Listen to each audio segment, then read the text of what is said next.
লুডুস খাচ্ছি বুঝছেন। লুডুস দেখলে অনেক কত একটা মনে পড়ে ছোটবেলার কাহিনী। তো লুডুসটা খেতে খেতে বলি, ছোটবেলা থাকতে মার সাথে ইন্ডিয়াতে গিয়েছিলাম বুঝছেন, খালামার বাড়িতে। আমার বয়স তখন 8-9 বছর হবে আশা করি, আইডিয়া আনুমানিক। তো খালামার বাড়িতে লুডুস দেখছিলাম, ইন্ডিয়া খালার বাড়িতে। তো মারে বললাম, মা লুডুস খাইবো, এইগুলা খাইবো। লুডুসের নাম জানি না, এগুলা খাইবো। মা বললো যে এগুলো বড় লোকের খাবার,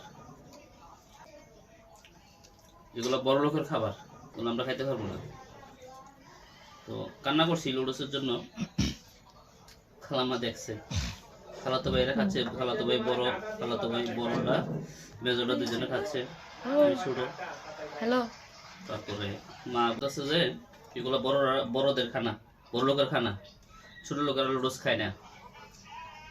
তো কান্না করতে করতে চলে আসলাম আর কি বুঝছেন। তো লুডুস অনেক বড় লোকের খানা, আসলে সত্যি কথা, বড় লোকের খাবার, কিন্তু আমরা খাইতে পারিনি, দেখি নেই। বিসমিল্লাহ।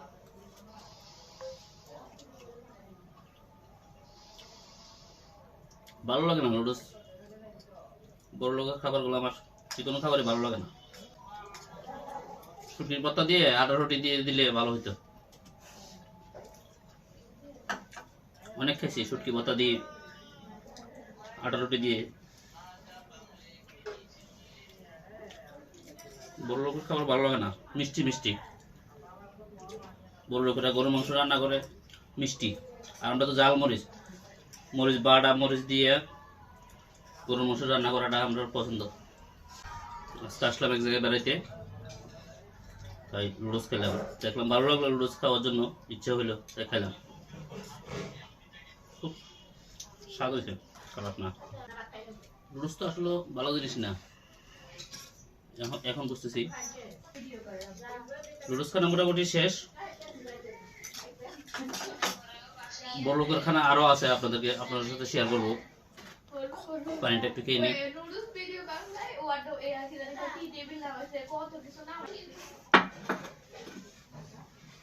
আর এটা কি জানেন, কফি। কফি তাও বড় লোকের খাবার। আমরা ছোটবেলা থাকতে কফি, আমরা ভাবতাম ফুলকপি বা বাঁধাকপি খাই, যে আমরা ওই কফি। আসলে কফি যে চা সেটা জানতাম না কখনো। আজকে বুঝতে পারলাম যে চাও কফি হয়, আর কফি আমরা খাই বাজি করি, আর বড় লোকেরা খায় চা মনে করি বুঝছেন। আমরা চা বলি, বড় লোকেরা কফি বলে আর কি। তো কফি এক জাত, চা এক জাত, চিনতাম না। তো আজকে কফিটাও খাচ্ছি, ভালো লাগে না, চাই ভালো, বুঝতে পারছেন, তিতা তিতা লাগে। তিতা লাগে, তোমার কাছে ভালো লাগে? মানুষের হাসির মধ্যে অনেক কষ্ট লুকিয়ে থাকে, কেউ আমার কথা মাইন্ড করবেন না। আজকে এখানে বিদায় নিচ্ছি, আল্লাহ হাফেজ।